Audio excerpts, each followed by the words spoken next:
I still remember the sting of that moment, like it happened yesterday.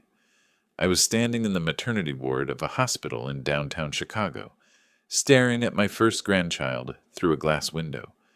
My daughter Emily had just given birth, and every part of me was aching to hold that tiny boy. 40 years of busted knuckles, overtime shifts, and oil-stained uniforms had built up to this. But when I walked into the room, with grease still faintly clinging to my hands, even though I'd scrubbed them twice, she turned to me and said words I never thought I'd hear from my own child. "Dad, you smell like work." You're not holding my baby like that. Before we continue, please subscribe to the channel and write in the comments what time it is where you are now. The whole room went silent. Brian, her husband, looked at me with that awkward smile people wear when they're siding with someone but don't want to be the bad guy. The nurse shifted her weight like she wanted to step out, and I just stood there, my chest tightening, replaying those words in my head. Smell like work. Not good enough to hold my own grandson because my life had been spent in a mechanic's garage. I've been fixing engines since I was 17 back in Cleveland, Ohio. Grease under the nails, cuts that never quite heal, and a lower back that screams every morning before my coffee. But that work also put Emily through private school, paid for her braces when she was 12, and covered every cent of her $45,000 a year tuition at Northwestern. I never complained, not once when I had to refinance the mortgage in 2008, just to keep her enrolled. All of it, every drop of sweat, was so she could have a life where she never had to smell like work. And here she was, holding my grandson tight against her chest, like I was some contaminant. My wife had passed 3 years earlier, and I thought moments like this would heal me. Instead, I felt like I was being buried alive. What hurt wasn't just her words, it was the memory it stirred. I remembered Emily at 16, slamming her bedroom door after I showed up at her soccer game still in my uniform, smelling of motor oil. Back then she hissed, "Do you have to come dressed like that?" I brushed it off as teenage embarrassment. But now, 2 decades later, I realized it wasn't a phase. She'd carried that shame her whole life. I wanted to shout, to remind her of the nights I skipped meals so she could have new cleats. The Christmas where all I could afford was a used laptop, but I wrapped it like it was brand new. But I swallowed it. My voice trembled when I finally said, "Emily, you're looking at the same hands that held you when you were born." That cracked something in me. I saw a flicker of guilt cross her face, but then Brian's hand squeezed her shoulder and she looked away. I understood then I wasn't family anymore. I was a relic of hard work and grease, something to keep out of photos, out of touch, out of memory. The nurse cleared her throat and asked if I wanted to step outside, and that's when I did something that shocked even me. Instead of arguing, instead of begging, I smiled, a slow, tired smile. Because in that silence, something else was born in me besides a grandson, a realization. I realized I'd been carrying proof of every sacrifice I'd ever made. Receipts stuffed in drawers, mortgage papers with my signature, yellowing bills from orthodontists, stacks of tuition statements. For years I kept them out of habit, maybe guilt. Now they felt like ammunition. Evidence. I looked at Emily one last time and said 6 words that made everyone in that room freeze, their eyes darting between us. And those 6 words would change everything that came after. When I walked out of that hospital room, I felt like my boots weighed 100 pounds each. The Chicago wind slapped my face the second those sliding doors opened, bitter November air cutting through my jacket. I sat in my old Ford F-150, staring at the steering wheel, and all I could think was how many times these same hands had carried Emily, how many times I had stayed up with her fever, or fixed her broken toys with duct tape and glue, or worked double shifts to keep her in dance classes. I didn't drive home right away. Instead, I stopped at a diner off I-90, the kind with cracked leather booths and a waitress who calls everyone hone. I ordered black coffee, though my stomach was twisted too tight to eat. While I sat there, I pulled a worn notebook from my jacket pocket. It was something I'd started keeping a few years back, half diary, half record. I flipped it open to pages filled with numbers, mortgage payments, tuition checks, hospital bills. Every line was proof of the life I had given up so Emily could have hers. That night, I started writing again, but this time it wasn't just notes. It was memories, like the time her prom dress cost $600, and I had to sell my set of Craftsman wrenches to cover it, or the time her first car broke down and I drained my savings account to buy her a used Honda Civic. These weren't just numbers on a page. They were pieces of me. And I remembered something else. At her MBA graduation in Evanston, Emily had pulled me aside before the ceremony. She looked at my work shirt and whispered, "Dad, could you stand at the back? I don't want the pictures ruined." I laughed it off, told myself it was nerves. But now, sitting in that booth, I saw it for what it really was. It wasn't nerves. It was shame. That realization hit me harder than any wrench to the skull. My own daughter had been embarrassed of me her whole life. I closed the notebook and slid it back into my jacket. The grease smell she hated so much clung to it too. And that's when the thought came. Maybe I've been keeping this record for a reason. Maybe one day it's not just my memory, it's my evidence. I went home to Cleveland a few days later, back to my quiet house with peeling paint and a mortgage almost paid off. I sat in my garage, surrounded by the smell of oil and rust, and I started sorting through boxes. Old manila folders, tax returns, canceled checks. I found the refinance papers from 2008, where I'd signed away another 10 years of freedom just so Emily could stay at Northwestern. I found receipts from her wedding in 2016, $60,000 wired to the event planner in Lake Forest, money I'd pulled from my retirement IRA. I stacked them neatly on my workbench like ammunition, one pile after another. Thanksgiving came fast. Emily invited me, maybe out of obligation.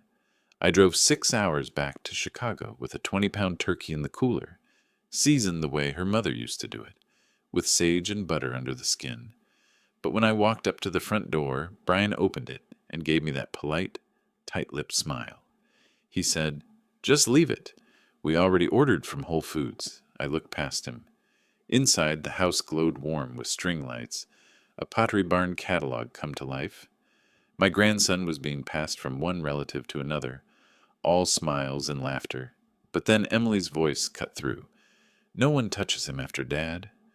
It was like a slap across the face. They didn't even bother whispering. The same shame from the hospital, now out in the open for everyone to see. I stepped inside anyway, set the turkey down on the counter, and walked slowly through the house. On the walls were family portraits. Emily in a white dress at her wedding, Emily and Brian on vacation in Cabo, Emily holding her baby boy. Not one picture of me, not one reminder that I even existed in her story. I felt the heat rising in my chest, but instead of exploding, I smiled again. Because now I knew something Emily didn't. She thought everything she had, the lake house on Lake Erie, the house she lived in now, even the comfort of that lifestyle, would one day be hers. She thought it was already hers. But it wasn't. That lake house had never been in her name. It was mine, every nail and shingle, bought with the overtime she despised. She had no idea. So when she looked at me across the table, sipping her wine, and asked, "Dad, you'll make sure the lake house is in our name soon, right?" I didn't argue. I didn't scold. I just smiled, that same tired smile from the hospital, and said nothing. And in that silence, the real revenge began to take shape. I drove back to Cleveland that night with the taste of wine and bitterness still lingering in my mouth. The silence in my truck was louder than any engine I'd ever worked on. Emily's words, Brian's smirk, the way the whole room treated me like I was something to be tolerated, they all echoed inside me. And yet I didn't scream, didn't punch a wall, didn't even slam the door. I just drove, mile after mile, 6 hours of headlights on black asphalt, thinking about how quiet revenge could be. When I pulled into my driveway at 3 a.m., the house looked smaller than I remembered. My wife had painted the shutters green before she passed, and the paint was peeling now, like even the house was tired of standing.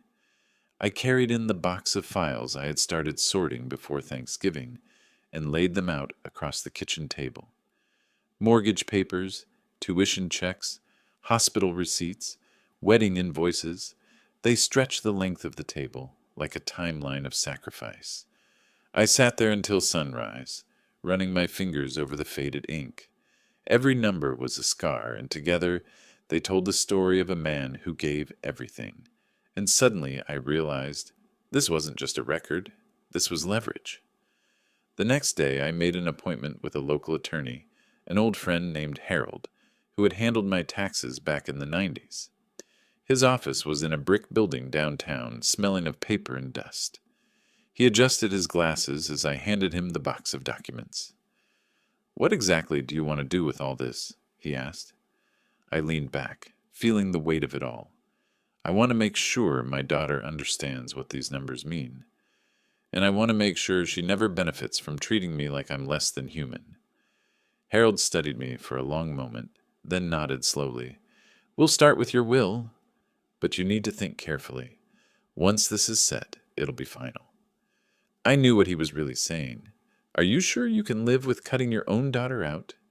That question burned in me for weeks, because even in my anger, I couldn't stop seeing Emily at 5 years old, running into my arms after school, smelling like crayons and playground dirt. I remembered her sobbing when her first boyfriend dumped her in high school, and how I stayed up all night baking cookies with her because I didn't know what else to do. I wasn't just angry, I was torn apart. But every time the guilt crept in, I'd open that notebook again, and the shame would come back in her voice. "Dad, you smell like work." One night, I drove out to the lake house in Erie. The place was dark and quiet, waves slapping against the dock. I walked through the rooms, touching the walls I had built with overtime hours, remembering the weekends Emily spent there as a kid, begging me to let her jump off the dock, even though the water was freezing. She had no idea the deed was still in my name. She thought it was already hers. Standing in that house, I made my decision. If she wanted nothing to do with the man who built it, then she would have nothing to do with what he left behind. But fate has a way of twisting the knife deeper. A week later, Emily called me out of the blue. It was the first time since Thanksgiving. I almost didn't pick up, but something in me wanted to hear her voice. "Dad," she said, her tone sugar-coated, "Brian and I were wondering if you've spoken to your lawyer about updating your estate. You know, to make things easier for us down the line." I gripped the phone so hard my knuckles went white. She didn't even pretend to care about me, not about my health, not about whether I was lonely, not about the arthritis in my hands. Just the money, the property. That call settled it. Whatever guilt I had left evaporated. The next day I signed the new will. Everything, my house, the lake property, my $410,000 IRA, was reassigned. Most of it would go to a community scholarship fund for kids who, like Emily once was, couldn't afford college without someone sacrificing for them. A smaller portion went to a veterans charity my brother had supported before he passed. And Emily? She was left with exactly $1. When I got home that night, I poured myself a whiskey. Neat. It burned going down, but the fire felt good. I sat in my garage, the smell of grease and gasoline wrapping around me, and for the first time in months, I felt peace. But that peace didn't last, because Emily wasn't done. A week later, I got a letter in the mail, her handwriting on the envelope. Inside, there was no apology, no warmth, no hint of reconciliation, just a single sentence that made my blood run cold. "If you don't put the lake house in our name now, we'll make sure you never see your grandson again." I sat there, letter trembling in my hands, realizing this was no longer about shame. It was war. The letter sat on my workbench for 2 days before I could bring myself to touch it again. Every time I looked at Emily's handwriting, my chest knotted up. Not because I missed her, but because I couldn't believe my own daughter had become the kind of person who'd weaponize a baby. My grandson wasn't a child to her anymore. He was leverage. I kept hearing her voice. "We'll make sure you never see your grandson again." That was the final nail. Whatever part of me was still clinging to the memory of her as a little girl had been buried with that letter. So I picked up the phone and called Harold, my lawyer. "It's time," I told him. He chuckled low, almost like he'd been waiting for me to say it. "Then let's show them exactly what smelling like work built." We scheduled a meeting. Emily and Brian walked into Harold's office the following week, dressed like they were heading to a corporate gala. Brian in his tailored navy suit. Emily in a cashmere coat. I knew she hadn't paid for herself. She smiled that fake smile I'd seen her practice since high school when she wanted something. "Dad," she said sweetly, "we're glad you're finally doing the right thing." I didn't answer. I let Harold hand them the folder. Inside was the new will. I'll never forget the way Emily's face drained of color as she read line after line. My house? Donated to the Cleveland Scholarship Fund. My IRA? Split between the scholarship and the Veterans Charity. The lake house? Not hers. Not Brian's. It was going to be rented out. Profits funneled into tuition assistance for kids who had nothing but dreams. And Emily? Emily got $1. Exactly one. Her hand shook as she slammed the folder shut. "This is a joke," she hissed. "Tell me this is a joke." I looked her straight in the eye. "You told me I smelled like work." "Well, work is all I had, and now it'll go to kids who respect it." Brian's face turned beet red. He leaned forward in his chair, pointing a finger at me. "You can't just cut her out like that. After everything she's done for you." I laughed. I couldn't help it. The sound echoed in that office like a gunshot. "Everything she's done for me?" "Name one thing, Brian.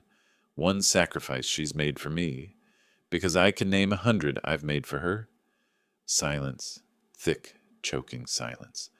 Emily started crying, the kind of cry that wasn't grief. It was rage. Harold cleared his throat and reminded them this was perfectly legal, notarized, ironclad. No loopholes, no wiggle room. That's when Emily dropped the mask completely. "You're dead to me," she spat. "When you're gone, I won't shed a tear." It should have hurt.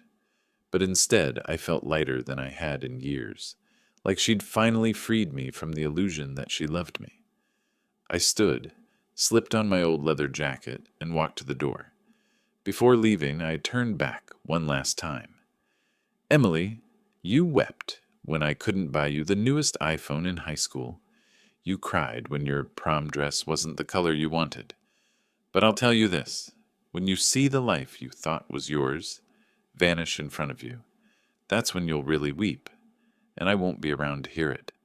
Her sobs followed me down the hallway, sharp and bitter. Brian muttered curses under his breath, but I didn't look back, not once.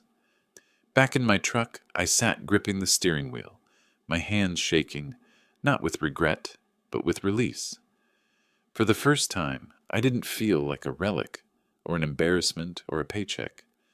I felt like a man who finally stood up for himself. And yet, beneath the satisfaction, there was a flicker of sadness. Because revenge doesn't come without a price. The price was knowing I'd never hold my grandson again.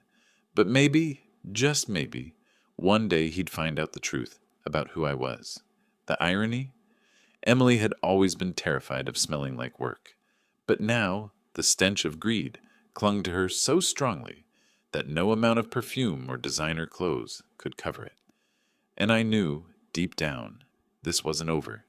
Because when the will finally took effect, the real cracks in her perfect little world would start to show. The weeks after that meeting with Harold were strangely quiet. For the first time in years, my phone didn't buzz with Emily's demands or Brian's veiled threats. It was as if they'd finally realized I wasn't bluffing. But deep down, I knew silence from people like them wasn't peace, it was plotting. The storm broke sooner than I expected. One evening in early spring, I got a call from Harold. His voice was steady, but I could hear the satisfaction underneath. "You might want to check the news tonight," he said. I turned on the TV, and there it was. Brian's company splashed across the headlines. fraud, misuse of client funds. The SEC was investigating, and the words criminal charges pending scrolled along the bottom of the screen. The camera caught Brian leaving the courthouse in that same Navy suit, but this time his face was pale, sweat shining on his forehead. The timing couldn't have been more perfect. Without the lake house or the inheritance they'd been banking on, Emily and Brian had nothing to cushion the fall. Their mortgage in Chicago was underwater, their credit cards maxed, and now, with Brian's name in every paper, their so-called friends disappeared overnight. A few days later, I got a letter in the mail, this time not handwritten, but typed, formal and desperate. It was from Emily's lawyer, begging me to reconsider the will, arguing that a mother and child shouldn't suffer because of unforeseen financial hardships. I laughed so hard I had to set the letter down. Unforeseen? They had built their whole life on the assumption that I would always be there to bail them out. They had mistaken my silence for weakness. But the real twist came at the reading of the will after I passed the updated version to Harold for safekeeping. We'd arranged for a public announcement at the community center in Cleveland, the very place where the scholarship fund was set up. The local paper covered it, calling it a mechanic's legacy. Photos of me covered in grease standing with kids who would now get a shot at college were plastered across the front page. And Emily? She was there, forced to sit in the back row, watching as every dime she thought belonged to her was signed away in front of witnesses. She wept, not because she'd lost me, but because she'd lost the future she thought she owned. The cruelest part? People she grew up with saw those photos, read that story, and suddenly she wasn't the successful daughter of a wealthy family. She was the daughter who turned her back on the man who gave her everything. Her reputation in Cleveland, in the very town she once bragged she had outgrown, was ruined. That was her real inheritance. Shame. I didn't stay to see her reaction. I didn't need to. Justice doesn't always come in the form of handcuffs or shouting matches. Sometimes it comes in the quiet collapse of a lie, brick by brick, until there's nothing left standing. I still miss my grandson. That ache never went away. But I've made peace with the fact that sometimes love means letting go, especially when holding on only enables cruelty. My revenge wasn't about punishing her. It was about reclaiming my worth, about showing the world that smelling like work isn't shameful. It's something to be proud of. If there's one thing I've learned, it's this. Sacrifice doesn't guarantee gratitude. You can give everything and still be treated like nothing. But when you finally stand up, when you finally draw the line, that's when you discover who you really are. Have you ever been in a situation where someone you sacrificed for turned their back on you? Share your story in the comments. I'd truly like to hear it. And if this story resonated with you, stick around, join the channel, and let's keep these conversations alive together.